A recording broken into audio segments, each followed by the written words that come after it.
When my father died, I thought the hardest part would be learning to live without him. I never imagined the true heartbreak would come from the man I had vowed to spend the rest of my life with. My name is Emma Caldwell. I'm 36 years old, and until recently, I thought I was living a pretty fortunate life. I was married to Tom, charming, kind on the surface, and a man who at first made me believe in forever. We met 8 years ago at a conference in Chicago. I was in event marketing, and he was one of the speakers. Confident, charismatic, warm, or so I thought. I remember telling my dad about Tom the week after we met. He seems solid, Dad had said over breakfast. But Emma, remember? Some people shine under stage lights and dim in real life. I brushed it off at the time. My father had always been protective, especially since it was just the two of us after Mom passed away when I was 20. He was everything to me. My anchor, my advisor, and the man behind Caldwell and West, the company he built from scratch and grew into a $35 million enterprise.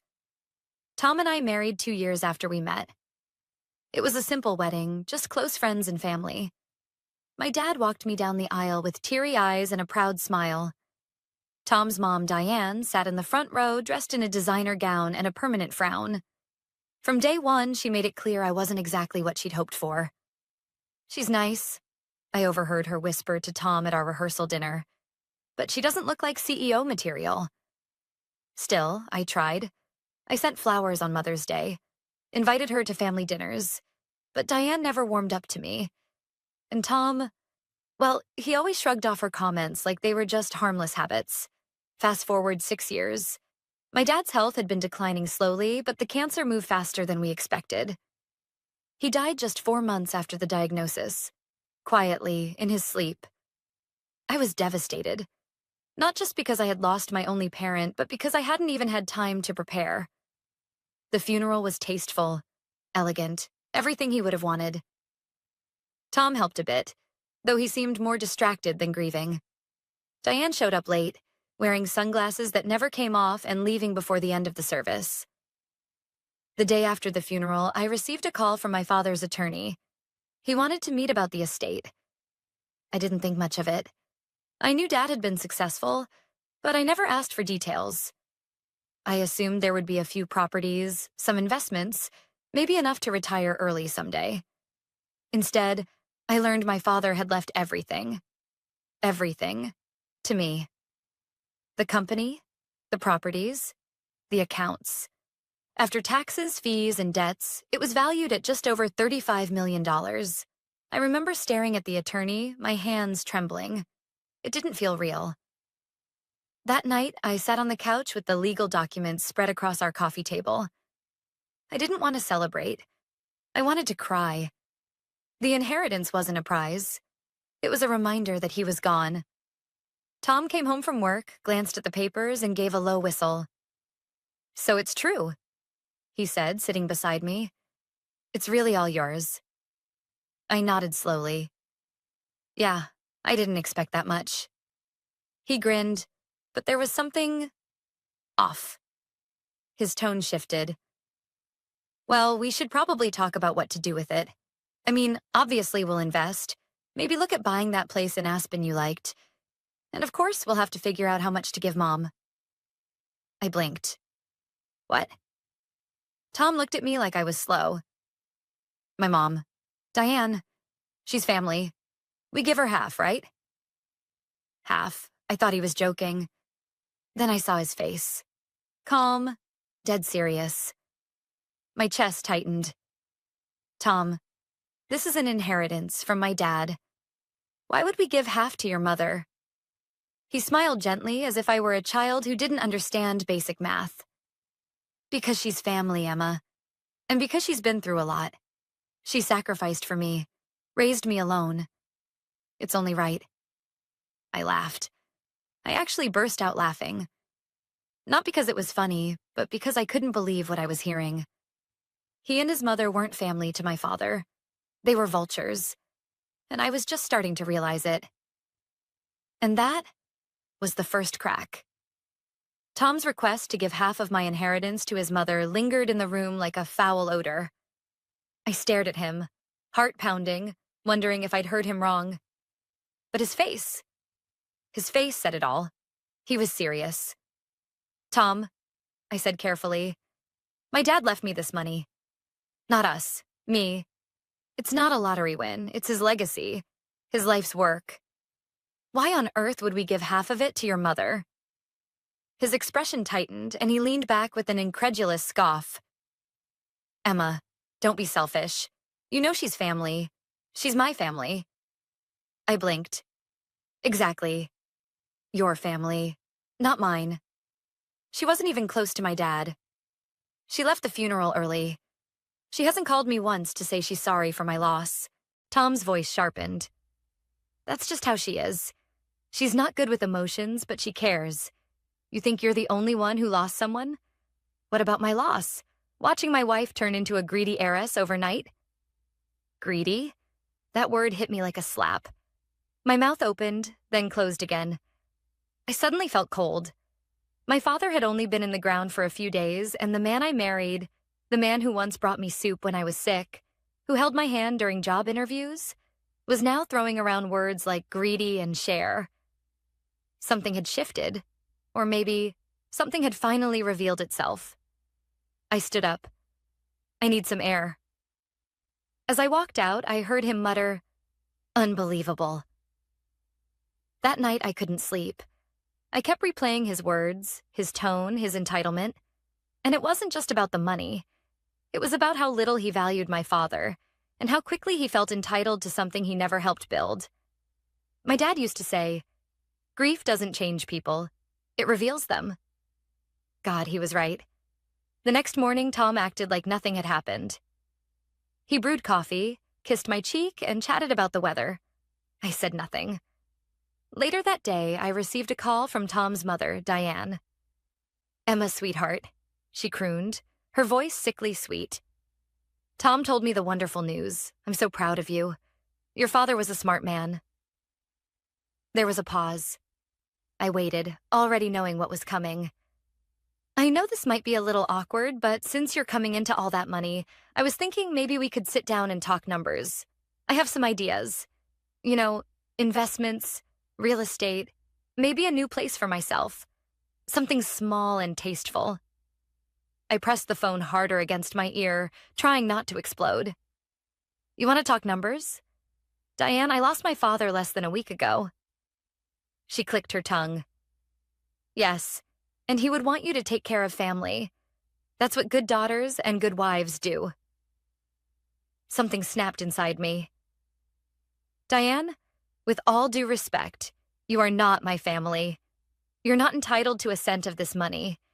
And the fact that you're even bringing this up now says a lot about your character." There was a silence on the other end. Then a cold, sharp voice replied, "You always thought you were too good for us. Well, let's see how long you last when you're all alone, sweetheart." She hung up. I stared at my phone, stunned. My hands were shaking. By dinner, Tom had somehow heard about the call. He wasn't even subtle anymore. "You had no right to speak to my mother that way," he said. "She had no right to ask for money." He raised his voice. "She's my only family, and I won't let you treat her like garbage just because you got a windfall." I looked him dead in the eye. "This isn't a windfall, Tom. It's a grave. My father died. And instead of mourning with me, you and your mother are treating it like a payday." He didn't respond. His silence was louder than any argument. Over the next few days, things got worse. Diane started showing up at the house unannounced. Once with a binder of properties she thought we should buy together. Another time with an interior designer in tow. Tom never stopped her. In fact, he encouraged her. "She's just excited," he'd say. "Don't be so dramatic." Dramatic?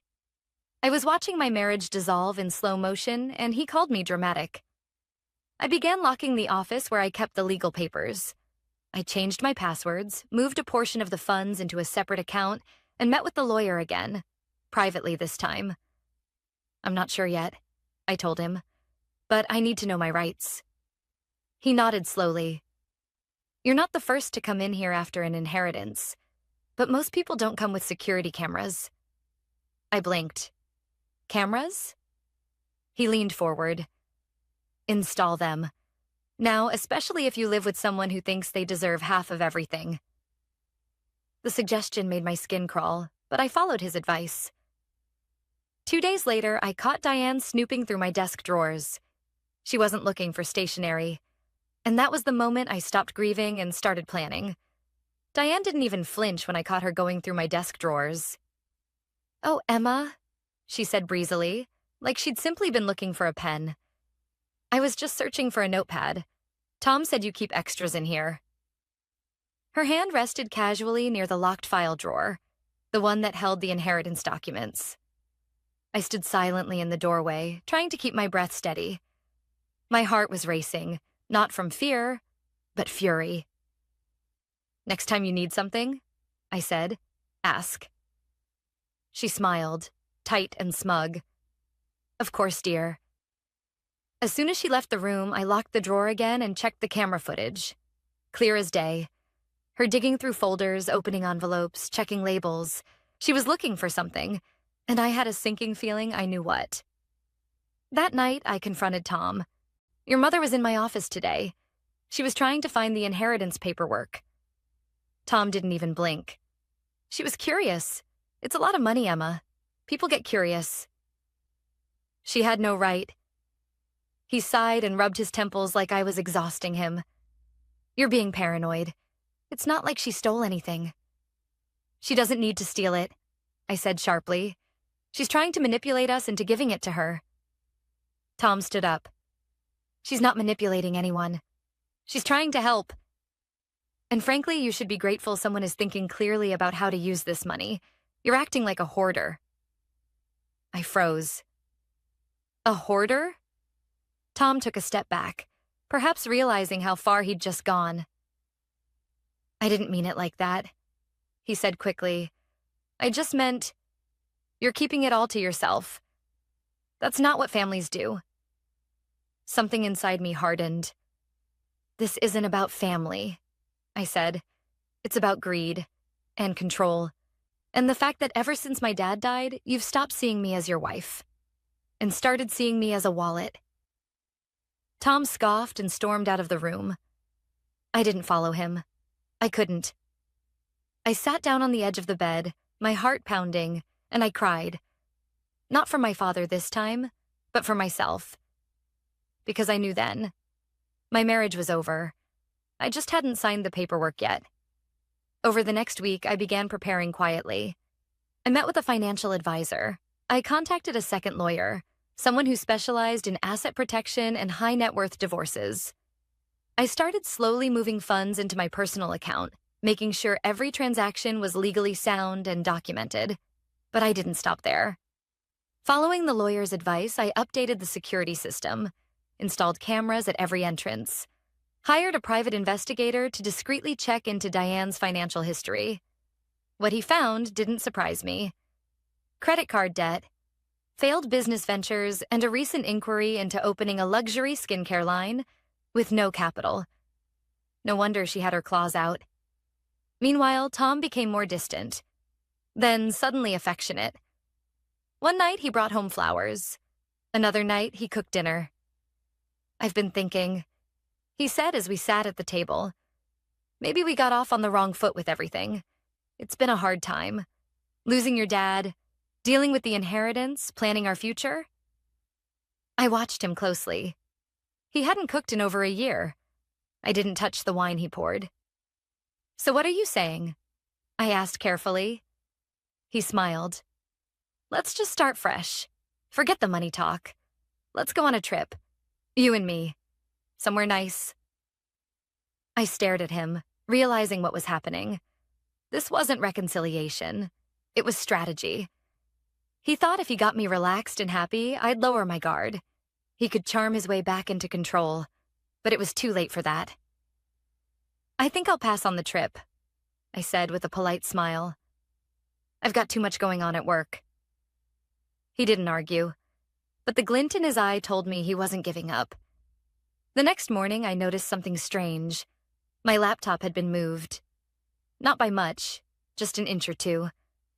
The lid was slightly cracked open. I always shut it. I checked the login activity. Sure enough, someone had tried and failed to enter my password twice, and the camera light had flickered on in the middle of the night. Tom denied it, of course. Must have been a glitch. He shrugged. I didn't even respond. I simply changed my passwords again and took my lawyer's next piece of advice. Gather evidence. All of it. Document everything. So I did. Every conversation, every suspicious move, every attempt to guilt me into giving away my inheritance, I recorded it all. Because when the time came, I wouldn't just be walking away. I'd be walking away with proof. And if Tom thought he could play me like a fool, he was going to learn exactly who he married. 3 days after Tom tried and failed to hack into my laptop, he stopped pretending altogether. The mask was off. He no longer brought flowers or made phony apologies. He didn't try to charm me or guilt me with sweet words. He just hovered, watching, waiting, as if he knew something was slipping through his fingers and he didn't know how to stop it. Diane, however, was more aggressive than ever. One morning, I walked into the kitchen to find her sitting at the table, barefoot, robe slightly open, drinking my coffee like she owned the place. She'd let herself in using the emergency key Tom swore he'd given to the dog walker. Emma, she smiled with faux sweetness. We need to talk. I stared at her. You need to leave, now. She didn't budge. I just want to make sure you're not doing anything impulsive. You're under a lot of stress. I'd hate for you to make a financial mistake just because you're grieving. I laughed bitterly. You mean a mistake like not handing over millions of dollars to a woman who hasn't worked in a decade and calls me greedy behind my back? Diane's eyes narrowed. Careful, Emma. It's not wise to make enemies in your own home. I leaned in just slightly, voice low and calm. This house isn't yours, and neither is the money. Now get out before I call the police. She stood up slowly, glaring. You think you're so smart, but women like you crack, sooner or later. I held her gaze until she left. After the door slammed, I locked it. Then I took a deep breath and called my lawyer. It's time, I told him. I want to move forward. We began preparing the divorce filing. My lawyer had advised me to be strategic, quiet, clean. I'd already moved half the inheritance into a trust, untouchable in divorce proceedings thanks to my father's foresight and the way he structured the assets. The other half was in my personal account, still technically joint property, unless I acted quickly. That night, I told Tom I wanted to meet at a cafe the next morning. Neutral ground. Public, controlled. He looked suspicious but agreed. I arrived early, sat at a corner table with a full view of the door. I had the divorce papers in my bag, along with a flash drive containing evidence, audio recordings, screenshots, even the video of Diane rifling through my office. Tom walked in 5 minutes late, wearing a forced smile. Hey, Em, he said casually. What's this about? I didn't waste time. I pulled out the envelope and slid it across the table. What's this? He asked. Divorce papers. His face twitched. He didn't touch the envelope. Is this a joke? Number, this is me saying I'm done. He laughed, a cold, humorless sound. You're serious? Over money? No, I said. Over disrespect. Over betrayal. Over you treating my father's death like your golden ticket. He dropped the smile. I supported you, Emma. For years, I was there when your mom died. I stood by you. And now that you're rich, you just want to throw me away? No, I said. You threw yourself away. The moment you decided your mother deserved more than your wife. He slammed his hand on the table. A few people turned to look. You think you're smart? You think you can just walk away with everything? We're married. I get half of it in the divorce. That's the law. I smiled, cold and measured. Actually, no. The inheritance is legally separate property. My lawyer confirmed it. My father left it to me. And you have no claim to it. Not a cent. He went pale. You're bluffing. I pulled out the flash drive and placed it on the table. Every conversation, every lie, every attempt to manipulate me, documented. If you push me, I'll make sure the judge sees all of it. He stared at the flash drive like it was poison. I'm offering you a fair settlement, I said. You take what we legally built together. Nothing more.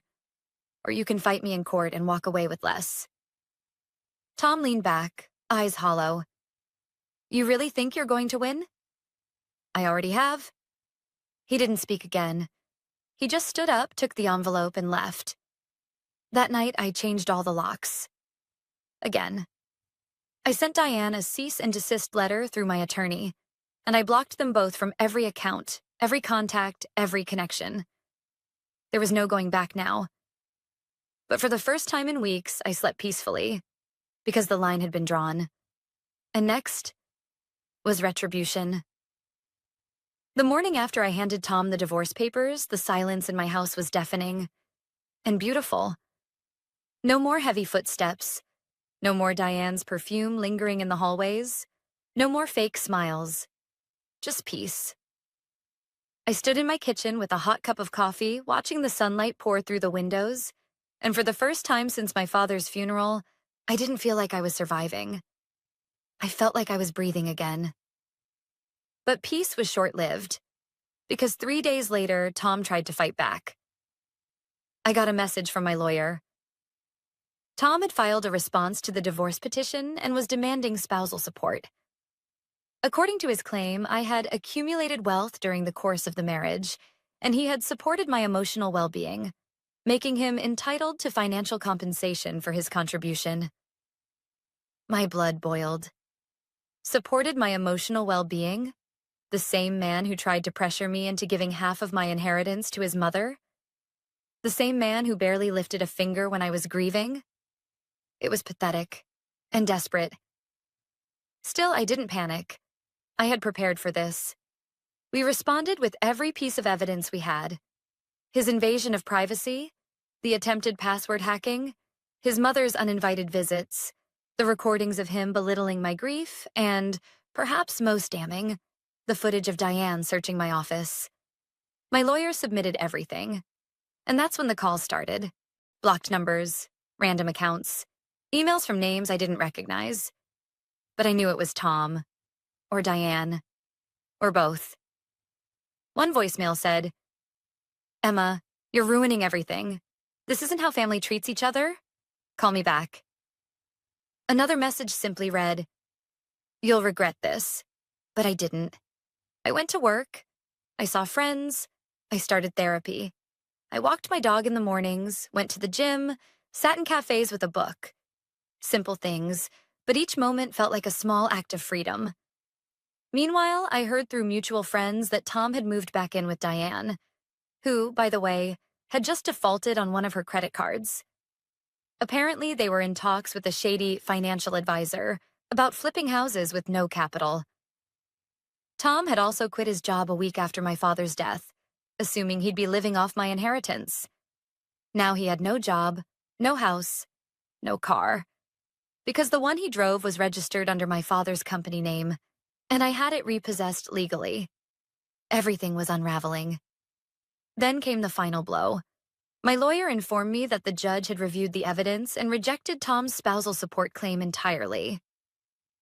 Not only is he not getting a cent of your inheritance, my lawyer said, but the court also views his actions as manipulative and predatory. If he keeps pushing, we could pursue a restraining order. I smiled.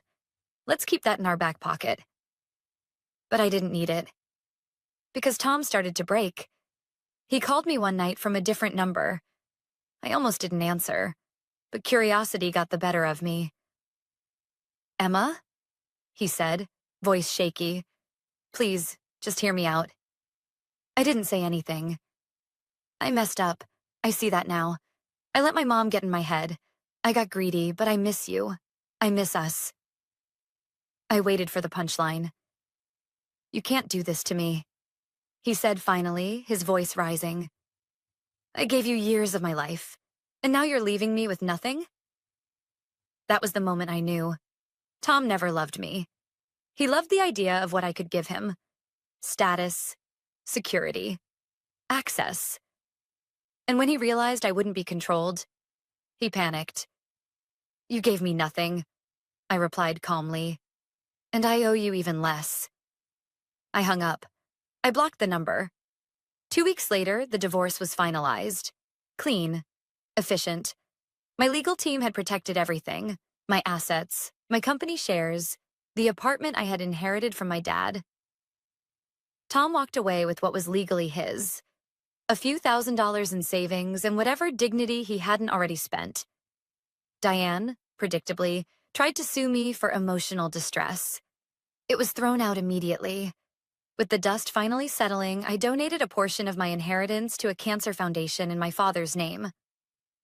It felt right. A full circle moment. Because the story wasn't about revenge. Not really. It was about release. And now I was free. It's been 7 months since the divorce was finalized. 7 months since I walked out of that courthouse with a signed decree and a quiet smile that said, I'm done handing my peace to people who don't know how to value it. The house was still mine, but it didn't feel the same. Every room carried echoes of slammed doors, of Diane's sharp voice, of the man I once thought I'd grow old with. So I sold it. Not out of spite. Not even out of necessity. I just wanted to let go. My father's apartment downtown, the one he gifted me years ago but I never moved into, was waiting. I renovated it with warm colors, open windows, and soft spaces. It felt like a fresh chapter. It felt like mine. The first night I slept there, alone but safe, I lit a candle and sat by the window. I thought about my dad, about how proud he would have been. Not of the money, not of the legal battle, but of the fight I had in me. He always told me, Emma, power isn't in how loud you are. It's in how quietly you refuse to be used. And he was right. For a while after the divorce, I kept expecting some kind of twist. Like Tom would come back with another scheme, or Diane would send another letter through some third-rate lawyer. But nothing came. Just silence. Eventually, through mutual acquaintances, I learned that Tom had filed for bankruptcy. Diane was renting a basement apartment and had closed all her social media. Their little empire of entitlement had crumbled under its own weight. And me? I was rebuilding. Not from scratch, but from truth. I went back to work with new clarity. I used part of my inheritance to fund a scholarship in my father's name for first-generation medical students who wanted to serve underserved communities. My dad always believed in giving back, and now, even in death, he still could. I also started mentoring young women in business and leadership. So many had been through what I had. Financial abuse disguised as support, manipulation disguised as love. They didn't need saving. They just needed reminding that they had a choice. It's funny, really. I thought revenge would taste sweet. It didn't. What tasted sweet was waking up without anxiety, checking my phone without dread, sitting in silence and feeling peace instead of tension. What tasted sweet was the moment I looked in the mirror and saw myself again. Not the version Tom wanted to mold, not the version Diane tried to belittle, but the me my father raised. The me I had almost forgotten. One afternoon, I found an old letter tucked into one of my dad's books. It was in his handwriting, dated 3 years before his death. Emma, if you're reading this, it means I'm not around anymore. And I want you to remember something important. Money reveals people. It doesn't change them. It just makes what's already inside a little louder. Don't ever let someone make you feel guilty for having what they feel entitled to. Share when it's love. Protect when it's pressure. And if someone ever makes you choose between peace and pleasing them, choose peace. Every time. I sat with that letter for a long time. And I cried. Not out of pain, but out of relief. Because even in his absence, my father had given me exactly what I needed. A compass. A reminder that I wasn't crazy. That I wasn't wrong. that choosing myself wasn't selfish. Now, when people ask me about the divorce, I don't tell them about the money, or the manipulation, or even the betrayal. I tell them this. I learned that love without respect is just possession, and family without boundaries is just chaos. I didn't just survive my marriage. I outgrew it. And the greatest revenge I ever took was healing without needing them to see it. So here I am, still standing, still smiling, still soft, but no longer silent. After the car accident, when I was fighting for my UFA in the hospital, my husband abandoned me. Weeks later he returned, yelling, "Why didn't you tell me about the $14 million secret inheritance? Sign these papers now and transfer IT to me anyway. You're disabled and useless." I firmly replied. Nevin, furious, he grabbed a BP monitor and hit me hard on the head. What followed was even worse. "You're useless. You can't even handle simple chores, let alone manage a family. Why did I even marry you?" Those were the first words Travis said when he finally showed up at the hospital 3 weeks after my accident. His cold, cutting words stung harder than the injuries I'd sustained. For years I had endured his disdain, but this moment, the complete lack of empathy, was the breaking point. Yet, what he did next left me frozen, unable to comprehend the depth of his cruelty. And no, it wasn't just words this time. "Hello, my name is Olivia. I'm 43 years old, a housewife, and I live with my husband Travis and our 7-year-old daughter Sophia. When Travis and I first met, he was everything I thought I wanted. Charming, attentive, and confident, he swept me off my feet. We married within a year of meeting, and for a while life felt like a dream. Travis would bring me flowers, surprise me with romantic dinners, and promise me a future filled with love and happiness. I left my stable job to support his wishes for a traditional family life. It was a decision I would come to regret. After marriage, Travis transformed. The man who once adored me now treated me like a servant. He expected the house to be spotless, meals ready the moment he walked in, and not a single complaint from my side. Whenever I tried to share my frustrations, he would brush them aside, saying, "You're a housewife. It's not like you're doing real work." Over time, I stopped arguing. I focused on raising Sophia and tried to shield her from Travis's indifference, but the strain was undeniable. Travis changed jobs frequently, blaming everyone else for his lack of stability. I often felt like I was raising 2 children, Sophia and him. I managed to tolerate his behavior for years, but my patience was wearing thin. Then came the accident, a moment that would change everything. 3 weeks before my accident, my parents called me for an important discussion. I had been avoiding them for months, ashamed of how my life had turned out, but they insisted. "Olivia," my father began, his voice steady but serious. "Your mother and I have decided to transfer a portion of our assets to you. It's time you had financial independence." I was stunned. My parents owned a successful import-export business and had accumulated significant wealth over the years. Growing up, I'd always known they planned to pass their legacy on to me, but I hadn't expected it to happen so soon or to such an extent. "We've decided to transfer $14 million to your account," my father said matter-of-factly. "We're keeping $4 million for ourselves. The rest is for you and Sophia's future." $14 million, I gasped, barely able to comprehend the amount. "But why now?" "We're getting older," my mother chimed in. "And, honestly, we're worried about you. We've seen how Travis treats you. We want to make sure you and Sophia are taken care of no matter what happens." Their words brought tears to my eyes. I had spent years hiding the truth about my marriage from them, but they had noticed. I promised myself that this money would be my lifeline, a way to secure a better future for myself and Sophia. I didn't tell Travis about the inheritance. I knew exactly how he would react. He would demand control of the money, claiming it as his right as my husband. For once, I decided to protect myself. As the days passed, I noticed Travis growing more curious and suspicious. He'd started asking pointed questions about my parents' finances, dropping hints about our family's future. It was only a matter of time before he confronted me.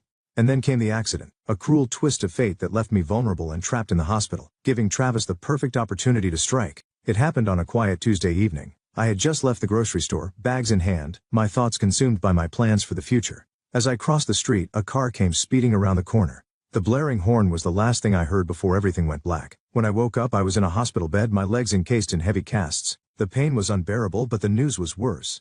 Both my legs were broken, and I would need months to recover. I felt helpless knowing I would be confined to this bed for weeks, reliant on others for everything. My parents and Sophia were my saving grace during those early days. They visited every day, brought me meals, and cared for Sophia while I was incapacitated. But Travis? He didn't show up, not once. He claimed he was too busy with work, though I knew better. It wasn't until the 3rd week of my hospitalization that Travis finally walked through the door.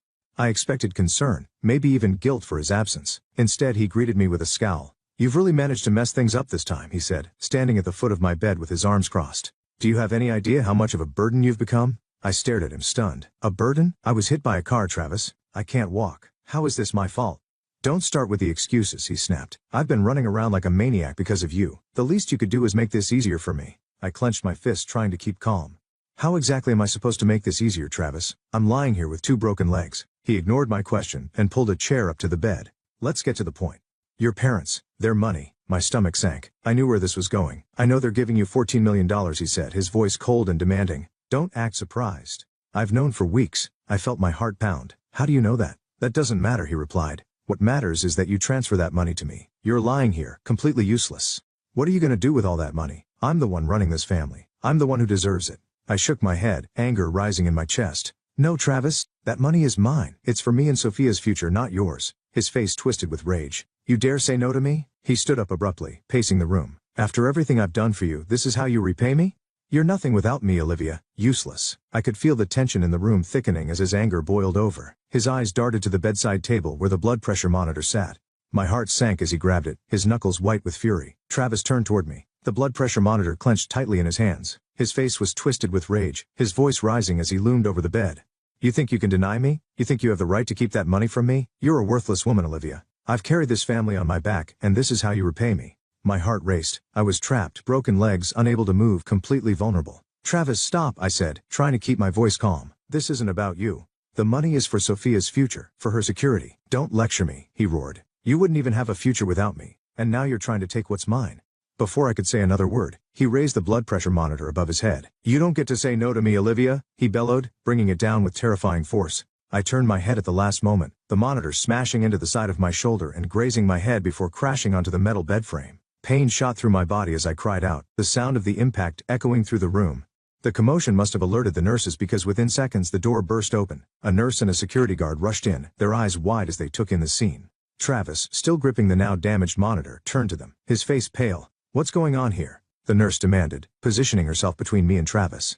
She provoked me, Travis shouted defensively, dropping the monitor to the floor with a clatter. She's trying to ruin my life. The security guard didn't hesitate. Sir, step back now, he ordered, grabbing Travis by the arm. You need to leave. Travis resisted at first, his eyes darting back to me. You'll regret this, Olivia, he hissed as the guard began to escort him out.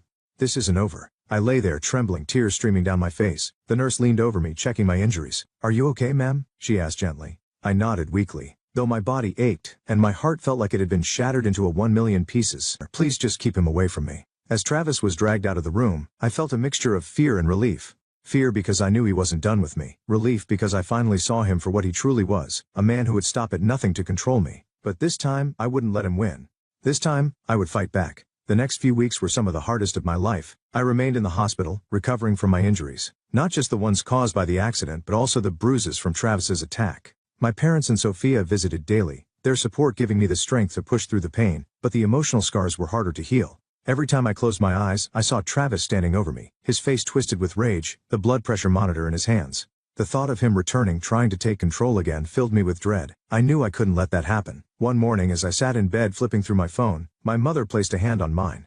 Olivia, she said softly, you don't have to go back to him. Not after what he did. I know, Mom, I replied, my voice steady. But I need to be smart about this. I need to make sure Sophia and I are safe, and that Travis pays for what he's done. Over the next few days I began to piece together my plan. I filed a police report against Travis for assault with the nurse and security guard from the hospital as witnesses. My parents helped me gather financial records and other documentation that proved his negligence and abusive behavior. I reached out to a lawyer, a sharp and determined woman named Claire Reynolds, who promised to help me not only secure a divorce, but also hold Travis accountable for his crimes. You have a strong case, Claire assured me during one of our meetings. With the witnesses and the hospital records, he won't walk away from this. As the legal proceedings began, I focused on my recovery. Physical therapy was grueling, but every step I took literally and figuratively felt like a victory. My parents' unwavering support and Sophia's bright smiles reminded me of what I was fighting for. One day as I watched Sophia play with her grandparents in the hospital courtyard, I realized something profound. I wasn't just fighting for justice, I was fighting to reclaim my life, to show Sophia that no one has the right to strip us of our dignity and safety. Meanwhile, Travis's life was unraveling. The assault charges meant he couldn't approach me or Sophia, and the inheritance money remained firmly out of his reach. He called me several times, alternating between apologies and threats, but I ignored him. Each time I heard his voice on the voicemail, I felt a mix of anger and satisfaction. He was losing and he knew it, but I wasn't done yet. I wanted more than distance. I wanted justice. The day of the court hearing arrived, and I felt a mix of nerves and determination. Claire walked beside me as we entered the courtroom, her confident stride reassuring me that I wasn't alone in this fight. My parents were seated in the gallery, their presence a constant source of support. Sophia, too young to understand the details, stayed at home with a trusted babysitter. Travis sat on the other side of the courtroom looking haggard and worn. His lawyer whispered hurriedly in his ear, but his smug demeanor from our earlier encounters was gone. This time he wasn't in control. Claire began by laying out the events of the hospital assault in meticulous detail. The nurse and the security guard testified, recounting the violent incident with clarity and precision. Hospital records were submitted as evidence showing the bruises and injuries I sustained during Travis's attack. As the testimony continued, Claire shifted focus to the broader pattern of abuse I had endured over the years. She presented financial records, emails and text messages that painted a clear picture of Travis's neglect and manipulation. Finally, Claire addressed the inheritance. "Your Honor," she said, "this man's greed knew no bounds. He attempted to coerce my client into transferring her rightful inheritance, $14 million, to him. When she refused, he resorted to violence. This was not an isolated incident but the culmination of years of emotional and financial abuse." Travis's lawyer tried to downplay the severity of the assault, claiming it was a moment of frustration and that Travis had apologized, but the evidence was overwhelming. The judge's disapproving gaze bore into Travis as the prosecutor presented the facts. Travis took the stand, attempting to shift blame onto me. "She's exaggerating," he said, his voice wavering. "I've done everything for this family. She's the one who refused to support me." Claire didn't let him off the hook. Her cross-examination was brutal, forcing him to admit his repeated failures as a husband and father. By the end of it, Travis's defenses had crumbled. After days of testimony and deliberation, the judge delivered the verdict. Travis was found guilty of assault and coercion. He was sentenced to 18 months in prison and ordered to pay a significant fine, part of which would go toward my recovery expenses. Additionally, the court granted me full custody of Sophia, with Travis prohibited from contacting us without court approval. The divorce was finalized and the inheritance remained solely in my name. As the gavel struck, I felt a weight lift off my shoulders. Justice had been served. Leaving the courtroom, I took a deep breath of the crisp afternoon air. For the first time in years, I felt free. My parents hugged me tightly, their pride evident in their smiles. Sophia ran to me when I got home, her laughter a reminder of why I had fought so hard. In the months that followed, I rebuilt my life. I moved into a new home, one filled with warmth and love. My inheritance allowed me to provide Sophia with a bright future while also pursuing passions I had long neglected. I started volunteering at a women's shelter, using my experience to help others escape toxic relationships. Sophia thrived in the peaceful environment, her laughter filling the house daily. And as I watched her grow, I knew I had done the right thing, not just for her but for myself. The past had left its scars, but it also taught me to value my strength. Travis was a chapter of my life that was now closed. My story wasn't about the pain he caused. It was about the resilience I discovered, and the life I built despite it.